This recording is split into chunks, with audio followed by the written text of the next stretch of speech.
They'd been scrolling through listings all afternoon, and with so many villas, so many sunsets, it was all starting to blur together. Then Jake leaned in, tapped the screen, and said with a calm, certain voice, "That one." It was a perfect white-walled villa in Spain, framed by palm trees, glass railings, and a pool that, wow, looked like it melted straight into the sky. For a moment, it felt like they'd finally found something real. The inside was even better, soft linen curtains moving in the breeze, light spilling across cool stone floors, and open space that seemed to stretch in every direction. You could almost feel the sea breeze moving through it, gently cooling the whole place during the heat of the day. It wasn't just peaceful, it was purposeful, a house that breathed with them, high above the coast. Jean looked up from the screen and whispered, "It already feels like home." And by dinner, the flights were booked. It felt like a decision, but also a beginning. But when they arrived, the feeling disappeared. The elegance they'd imagined was nowhere to be found. The paint was tired. The garden was dry. The pool just sat there, lifeless, dull. The house felt like it had given up waiting. Jake touched the metal railing, then let his hand fall. He didn't say a word. He didn't have to.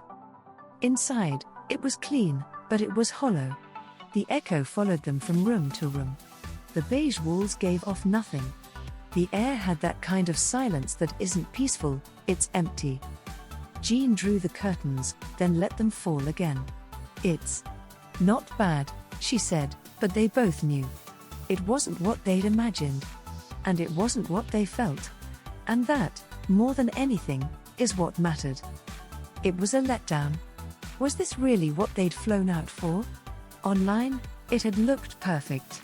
But this was just a lesson. And now, all they could do was hope the next one would be different. They gave it another go. This time, they flew to Italy, Tuscany, to be exact. The farmhouse they'd seen looked promising, almost too perfect. Romantic. Rustic. Real.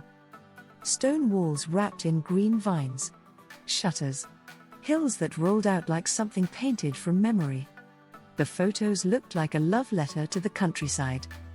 The interior told a story, too, one they wanted to believe in. Terracotta tiles underfoot. Heavy beams overhead. A long wooden table inviting them to slow down. Jake imagined a glass of red wine in hand. Jean saw herself kneading dough at that table, soft flour on her fingertips. It felt timeless. Rooted. Like something they could become part of. But when they pulled up, it was clear, the story had aged. The shutters didn't quite line up. The ivy had gone dry. The stone, worn and tired. Plastic chairs sat slouched on the porch. Mismatched. Mildewed. Jean tried to smile.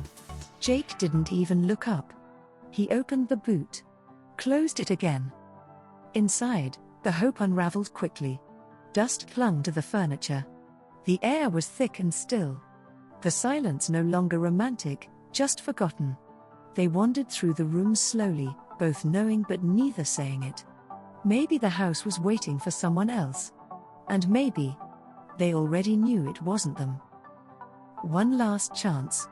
The third property had a video. Just 30 seconds long, but something about it held them. It didn't overpromise. It didn't try too hard. It simply showed up. They nearly skipped it. But the flights were already booked. One more drive couldn't hurt. From the moment they stepped through the gate, something shifted. Warm light drifted through linen curtains. Lavender lined the path. There was no grand moment. No reveal. Just a gentle sense that they were welcome. The living room felt open and honest. The kind of space where air moved and people lingered.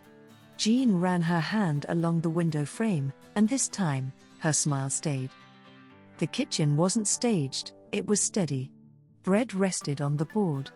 Lemons in a bowl. Nothing perfect, but everything present. Jake leaned against the island, took a slow breath, and nodded. "This one," he said. The bedroom offered quiet and care. A neatly folded throw. A painting above the bed that didn't try to impress, but calmed the wall. And the bathroom, stone, soft light, rosemary by the window. Nothing showy. Just a space that knew what it was. This was the first house that didn't just match the listing. It matched the feeling. This is what happens when the website matches the walkthrough. When the story matches the space. One short video.